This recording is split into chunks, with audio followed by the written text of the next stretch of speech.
Hey guys, and welcome back to another video. In this video we'll be continuing on with our game reviews, this time with the Cats' demolition job of the Freo Dockers.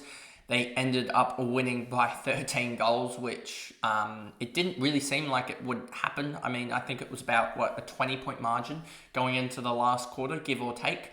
And then it was a 10-goal-1 last quarter that just blew the game open. So yeah, I think it was probably 3 or 4 goal margin at three-quarter time. And then just the game absolutely got out of hand in the last quarter, with Geelong running absolute riot. So anyway, let's just jump into this and do our fantasy and Supercoach game review. I'll make this just so... Nope, that doesn't work. We can make this, we can do it like this to make it a little bit easier to see. But Bailey Smith, 126, 147. He had 32 touches, 5 and 5, and a goal. Wow, what a pick. Those that faded him probably feel a little bit annoyed just because he went absolutely big. He went absolutely huge. There we go. That's big enough for you guys now. And now he's got a pretty low break even, I'm pretty sure, across both. Let me just bring it up on my phone. The fantasy break even, I'm pretty sure it's going to be maybe 20. Speak of the devil, it is 20 on the dot. That was just a random guess, and it happened to be right. So yeah, he's got 20 break even. He's already at 651k, is it? 653k, and a 20 break even. If he scores an 80 or 90 or so, he goes up another 60k roughly. So he's going to track towards 800k quick smart, like absolutely quick smart. And so he's probably the one that you have to adjust to. He's probably that mid-price, so that if you got it wrong, you got to adjust to. He's a straight swap with Sanders pretty much still. I think on Supercoach they're still relatively the same. Fantasy, I think they're pretty much the exact same price now, so do it now. I think I know that I put a post up last night, maybe it was about midnight or so, that about their marks and their handballs. Let me just see if it's here or so. Where is it? It would be in my replies here. Where is it? There we go. Here it is. So it was about TDK, but it talks about the sort of abnormality, I would say, in terms of generalized Geelong.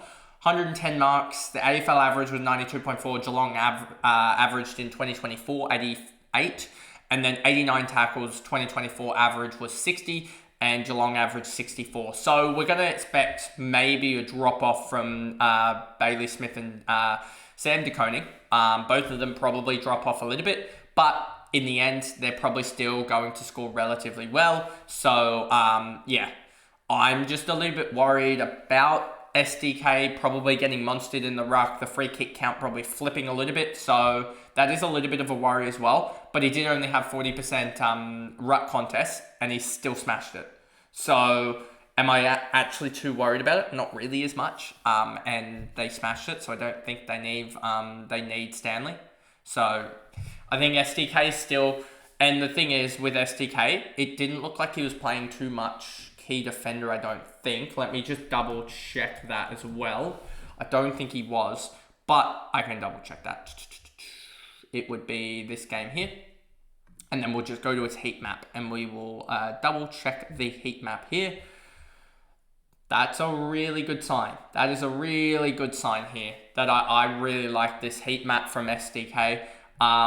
That shows not much key defender time and a lot of just in the arcs and everything. So I think he was, it says he was only had 40% ruck contests. If we were to go to the ruck contest, I know it's about 40%. It was like 41 of 106. But yeah, I think he's fine at the moment. I don't know if I'd necessarily be trading into him because the run is a little bit tough, but then again, he doesn't have to rely on hitouts or hitouts to advantage. He had 4 hitouts to advantage, 18 hitouts in 40 odd contests. So not too worried about that. I'm just worried about his non-ruck game probably going back to normal, I would say, is probably the big concern there. Henry, Holmes, outstanding. Just a little bit worried. 2 goals. Take those 2 goals out, and he's in 94 again, and that's exactly what he averaged in the mid and also the defender role. I just want to also bring up the CBAs for the likes of Geelong, as I don't know exactly what occurred in this. Yeah, Sam De Koning somehow had 82% of the CBAs, but only 40% of the rap contests. So yeah, make of that as you will. Nevitt Stewart is also an interesting one. Bailey Smith, 26%. So it's not exactly decent enough roles. There's just sort of a lot of chaos here. So yeah. Holmes, I think, has a decent role. Will we see natural progression up to like a 105? I don't think so. I think he's more so going to be a 100 guy, but good start here. I think being carried slightly by the 2 goals there. Nevitt, 103, definitely a guy that I'm considering actually grabbing in fantasy. It's just a question of, do you go with Nevitt or do you go with like a Hall or something like that? Is Nevitt going to be able to back this performance up? He did have 66% time on ground.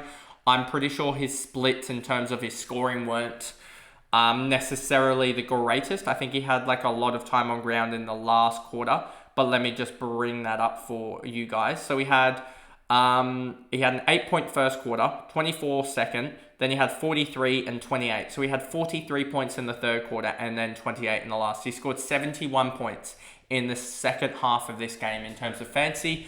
And I'd suspect if we're using a 0.8 ratio here, if we do that, it was about 56 of his, or so 55, 56 of his 82 Supercoach scored in the second half. Can you really rely on that? I don't think so. And if you look at his TOG, it was really, really bad in terms of Geelong. So he had 68% overall, I think, or something, 68, 66%, something like that. He had, what was it in the first? 82% in the first for like 4 points. And then he had, where is it here? Trying to find it. 59% in the second. Then he had 66% in the third. And then he also had 65% in the fourth. So he's had 80, 59, 82, 59, 66, 65%. Is that reliable for a big score, him having 66, or is that just an outlier result? It's a big question. And also if we look at the CBAs, where is he? He is 56% CBA. So this would be an interesting one. I think a lot of his CBAs actually came in the last quarter. Let me just bring up the centre bounce attendances. In the last quarter, he attended 9 out of his 19. In the third quarter, he attended 2. In the second, he attended, 3. And in the first, he attended 5. So the role's definitely there. The TOG's a little bit awkward. It also was an absolute stinking hot game. So I'm tempted to side with trading him in just because that I think the run is pretty good for them, if I remember correctly. But yeah, definitely an intriguing one. And I've somehow spent about 10 minutes on 3 players. Yeah, they got St Kilda, Brisbane, Melbourne, Adelaide, Hawthorn. So if you think about that, St Kilda, he's probably going to get a bucket load of points there. So that'll be interesting. They'll probably try and rest their players there as well. Brisbane, that'll be a tough game. But he could be used as a taller guy to combat their Dunkley and guys like that.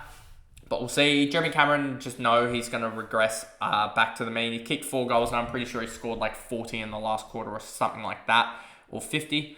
Let's just check this for a second. He scored 43 in the last quarter with 3 goals. Stewart, 95, 100. He looked all right. Pretty good, but 95 still on that with 11 marks is a little bit discouraging, I would say. Probably needs to get the disposals up. Graham Myers, no thank you. It's just a small forward. He's going to have one of those regression games. Zach Guthrie, 93, 102. Lawson Humphreys, 91, 97. It's just, it feels like he's second or third in line there, I would say. And I just want to bring in the Kiggins. It was Guthrie had 5, Lawson Humphreys had 2, Stewart had 2. So they're splitting it pretty hard there. Dempsey, 81, and there's no one else here really to talk about. Connor O'Sullivan, 50, 48. So for those who grabbed him in Supercoach, it wasn't the worst, wasn't the best. And that's pretty much it for Geelong. Then we go over to Fremantle, and they were horrific. Hands down horrific, and not much needs to be said. Jago O'Meara, 99.79. When you've got Jago O'Meara having 31 touches, it's probably not your best day at the office. If we go to, we can get rid of the heat map here, CBAs, and we go to Fremantle. The fact that he even had some CBAs, probably a little bit discouraging. I do think that the role is there for Sarong or Brayshaw, obviously still. O'Driscoll, 68% is really, really good that he got the role there, but I'm surprised. I don't know if he'll necessarily hold the role. So when they come back with Young in another week or two, Brayshaw, Luke Jackson, 93-91, 39 hit-outs. He dominated SDK. And Liam Reddy, they had 57 hit-outs, but I'm pretty sure they only had like another 7 or 8 hit-outs to advantage. It wasn't outstanding in terms of the hit-outs to advantage. I don't think I have a stat there for it on this, but I could bring it up on the AFL.com, but I'm not going to in interest of time. Matt Johnson, 89-98, just don't think the role is really there for him. Looking at the role here, you'll see 50%. I think he's one that drops down dramatically. I think he's the one that first goes, and then O'Driscoll. Sarong, 85-102. I think he got tagged in this game a little bit, but 16 contest possessions, 11 clearances. That's why he did so well. Just the non-disposal work, and I'm wondering why I even selected him to start. Why do I select guys that aren't going to get the non-disposal work done? That's a real worry. But I think he'll be back to his best. Sydney next week. Sydney probably, depending on who they bring in, it'll be interesting because James Jordan might have to run in the midfield, which could shut down Sarong. But he could run, he could also go through Brayshaw as well, but probably Sarong, who had the 16 contest possessions, 11 clearances, but also could go to Jordan Clark as well. That'll be interesting to see that, who had 81-107. Good Supercoach split, but the disposal efficiency isn't there, which is going to be on some weeks. He's not going to get the job done. Frederick Wagner, Murphy Reid, 69-50 split with 4 goals. If you take out that third quarter, I'm pretty sure he basically ends up on like a 25 or something like that. Murphy Reid, the third quarter he had 58. So he had 9 touches, 3 marks, and 4 goals in that third quarter. So yeah, he ends up on about a 20. If you take out that third quarter, I would be shipping him on. Luke Ryan looked terrific. Sharp, Walker, Pearce, Warner, Draper. And then basically down to Switkowski injured. It would just be replaced by Shea Bolton is the going, thought process. And I just want to bring up injuries here. Injuries, and I want to go down to Fremantle. Let's just see. This is is it this one? No. How do you not have Fremantle? Doesn't want to actually sort of get us to Fremantle, but I've skipped over them. Here we go. Bolton back next week. Fife should be back next week if he didn't play. I don't think he did. And then Hayden Young's still 3 weeks away. So I'd still be holding O'Driscoll because Hayden Young's still, what's that going to be, 2 weeks away most likely. But you've got Walter and also Bolton coming back this week, which should potentially move some guys out, etc., and cover for the Switkowski injury. So there's that, as well as Fife back should take away Matt Johnson's minutes, you would expect. So O'Driscoll's role is going to slowly diminish. I think it's going to take a big chunk this week with Fife and Bolton coming back, actually thinking about it logically, because Bolton was a 50% CBA guy.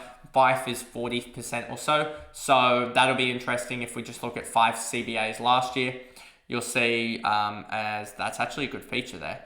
60%, but he's had I think it'll be more around this 40-50%. So, and maybe they start him sub or something like that this week. But will be interesting. But I expect him to take away a lot of O'Driscoll's minutes there, to be honest with you, because when they had Fife, Young, and Brayshaw and Sarong in the midfield with Matt Johnson there as well, O'Driscoll 18%. So yeah, I think his role will go down a little bit. So still fieldable, but I wouldn't be trading into O'Driscoll, I don't think, on fantasy. Supercoach, you probably wait another week and then just get him on the price rise, just because that role is going to change, I feel like.